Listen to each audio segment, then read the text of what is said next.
So today we're going to talk about how the first time that I learnt Java, I was not told what OOP was, and I didn't learn about it basically for another few years. So let's get started. Good morning everyone, and welcome back to the channel. So, my first experience with programming was in high school. I think I've mentioned it in a previous video, but it would have been maybe about a month ago or something now. So yeah, my first experience was programming in high school in grade 11. I did Lego Mindstorm stuff in 10, but that's not relevant to the Java stuff. 11 was the first time that I touched, like, actually programming, not just drag and drop stuff. So at the time, we were using this IDE/game library called Greenfoot. It's basically just a very simple library, and it's integrated with the Greenfoot IDE, and basically it's just a very simple way to make very simple games. There's some people who've made some crazy stuff in it, like someone's remade Doom, but it's not a good game library.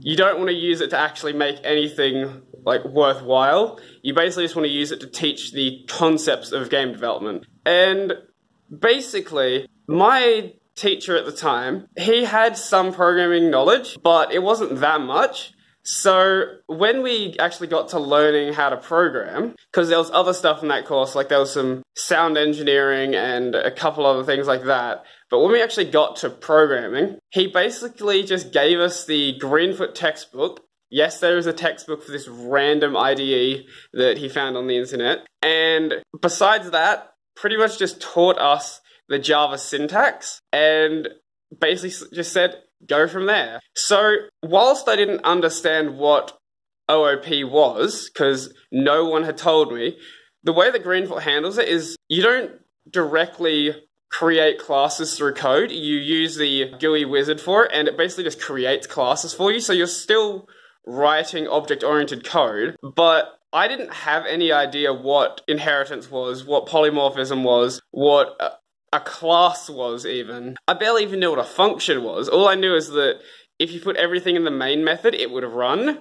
So I wish I had some of that old code still, because I remember some of the stuff that I wrote, and if it's anything like I remember, it is some of the messiest spaghetti code that you have ever laid your eyes on. So since I didn't really know what a function was, basically what my main method ended up being was just this massive list of calls to all of the different classes that I was using, and oh god, just remembering that, I don't even know how half of it worked. So basically what ended up happening was whenever I wanted to do something, I would pretty much just find the first place that doing that would actually work, and that's where I stuck the code. Say I had like an enemy class and then some enemy subclass under it. I would sometimes duplicate the, say, movement code between each of the different enemies, because I didn't know that I could just put it in the higher class and it would just work, and I could just call the function from the subclass. I had no idea. No one told me about inheritance. And even if I did work out that I could just put something in the superclass, if I needed to change the behavior, I would just create a new method for it, because I didn't know that you could override method signatures. No one had told me what polymorphism was. Say I wanted to create a list of enemies.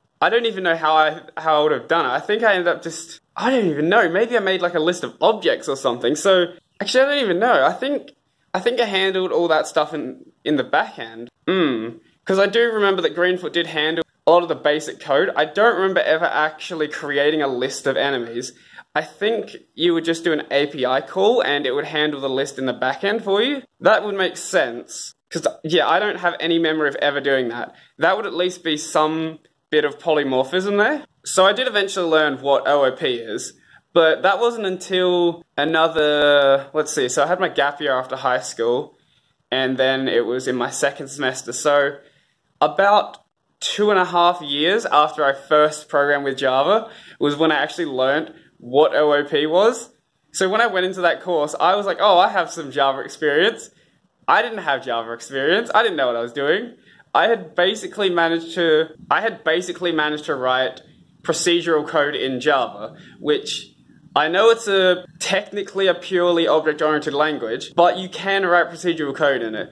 If you just stick everything in one class, you've effectively written procedural code. It's not very good procedural code, because you don't have structs and things like that, but you can do it. So I think that might be pretty much everything for this video. If you like this video, remember to like and subscribe and hit the little bell icon below if you want to see more from my channel. I do like covering some stuff from my past where I just did really stupid things like that. I could have learned OOP by myself, but I didn't even know that OOP was a thing. I just thought it was just programming and there was nothing else to it. So yeah, I think there might be some other weird programming stories from my past. So if I think of any, I will make a video about those. So I think that's pretty much everything. So yeah, I'm out.